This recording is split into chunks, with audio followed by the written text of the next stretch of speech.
வணக்கம் உறவுகளே. மதுரையிலேருந்து நான் கிருத்திக் சாயம்மா. இன்றைக்கி நம்ம என்ன பண்ண போகிறோம் அப்படின்னு பார்த்தீங்கன்னா, வாழைக்காய் பொரியல் தான் பண்ண போகிறோம்.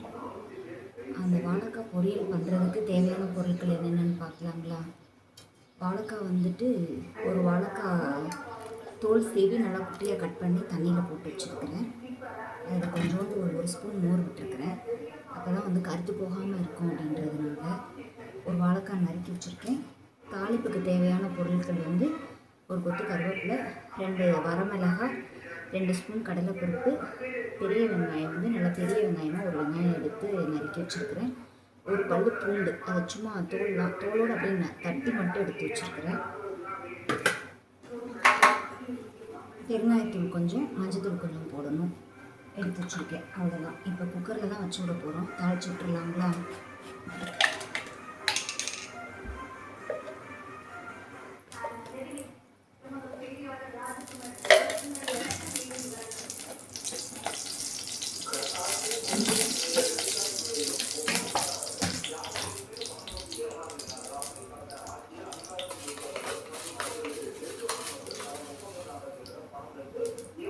எண்ணெய் வந்து 3 ஸ்பூன் விட்டுருக்குறேன்.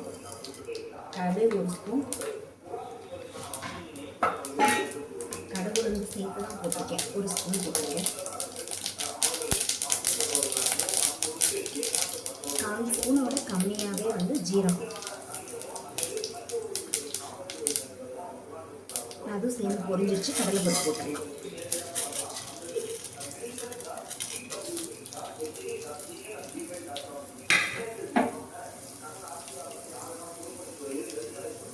கடலைப்பருப்பு போட்டு கொஞ்சம் செவக்க வர அப்படியே பொரிச்சுக்குவோம்.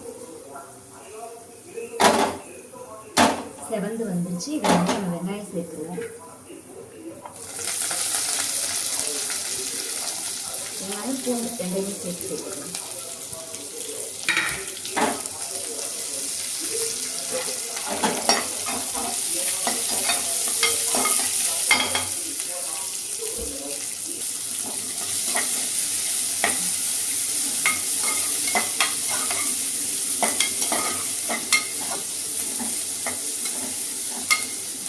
இது கூட அப்படியே மிளகாத்தலையும் கருவேப்பிலையும் 2 சேர்த்துருவோம்.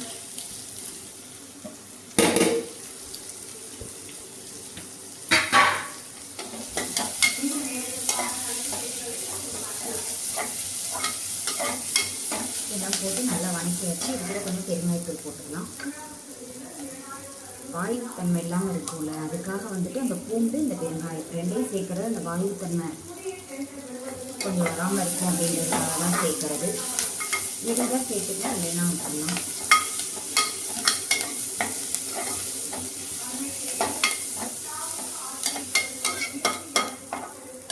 அதில் ஒரு 1/4 ஸ்பூன் மஞ்சத்தூள் போட்டுக்குவோம். 1/4 ஸ்பூன் மஞ்சத்தூள் போட்டு வணக்கி விட்டுக்கலாம். இதை வணங்கிட்டு சும்மா லைட்டாக அப்படியே 2 வாரம் வணக்கணும்னா இந்த காயை உள்ள போட்டுக்கணும். தண்ணியில் போட்டு 1 ஸ்பூன் மோர் விட்டதுனால பாருங்கள், அது நறுக்கினதாக அப்படியே இருக்குது. கருக்காமல் இருக்கு பார்த்துக்கோங்க. அதை அப்படியே சேர்த்துக்கணும்.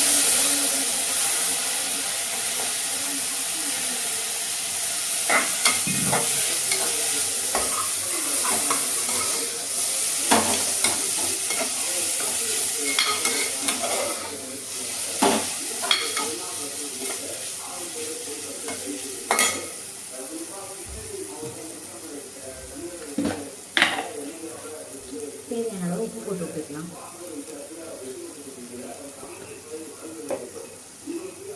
அவ்வளோதான்.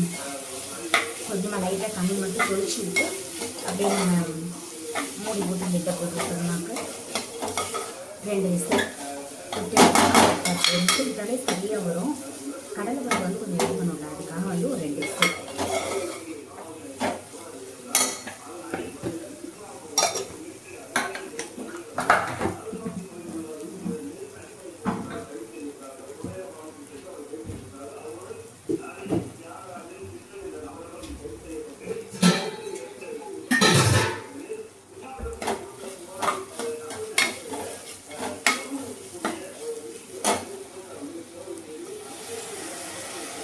ஒரு 2 கை தண்ணி, அவ்வளோதான்.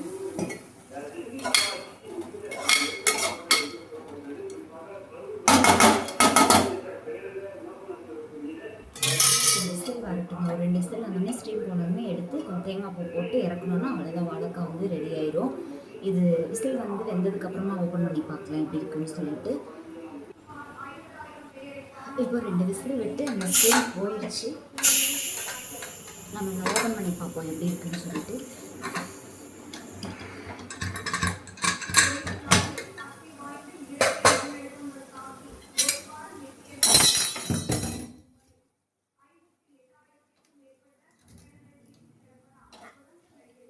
தண்ணி பாருங்கள் நல்லா வற்றி காயிலிருந்து வந்துருச்சு. இதில் அப்படியே தேங்காய் பூ சேர்த்துக்குவோம்.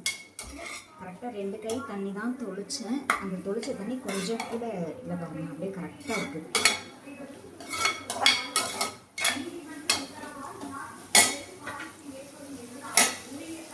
இதில் ஒரு கைக்கு தேங்காய் கொட்டாச்சி வந்துருச்சு. திருநெல்வேலியில் கொட்டாச்சி சேர்ந்து வந்துருச்சு.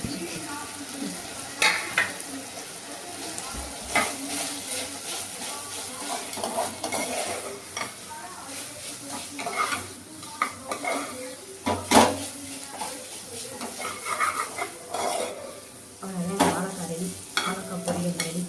இதில் வந்துட்டு புடலங்காய் கோஸு இதுக்கு வந்து நான் அடித்து போடுவேன். பாருங்கள், பூண்டு சீரகம் வத்தல் அந்த மாதிரி அதையும் போடலாம், அந்த மாதிரியும் போடலாம், நல்லாயிருக்கும். ஆனால் வந்துட்டு நான் போடாமல் தான் பண்ணியிருக்கேன். அதவே அரைச்சி போட்டு கூட்டு மாதிரி போடலாம், நல்லாயிருக்கும். இதை அடுத்த வீடியோவாக போடுறேன்.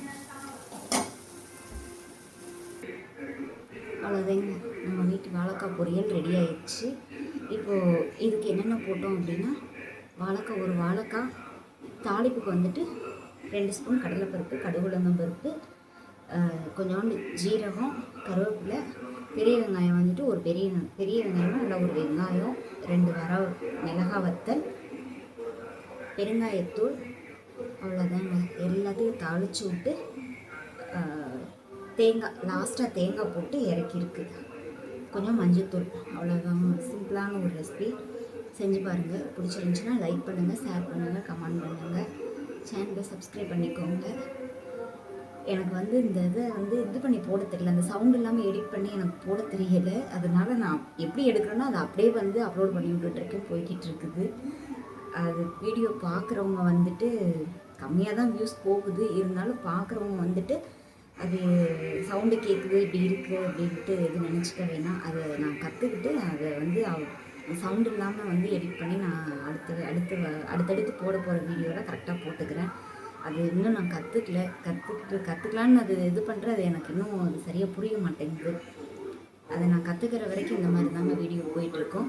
நான் கற்றுக்கிட்டதுக்கப்புறமா அந்த சவுண்டு அந்த வறுக்கிறப்போ அந்த பொரிக்கிறப்போ அந்த மாதிரி அந்த சவுண்ட்லாம் எதுவுமே இல்லாமல் நான் பேசுகிறது மட்டும் கேட்குற மாதிரி எடிட் பண்ணி நான் போட்டு வர்றேன். அட்ஜஸ்ட் பண்ணிக்கோங்க. பிடிச்சிருந்துச்சின்னா லைக் பண்ணுங்கள், ஷேர் பண்ணுங்கள், கமெண்ட் பண்ணுங்கள், சேனலை சப்ஸ்கிரைப் பண்ணிக்கோங்க. டாடா, பாய்.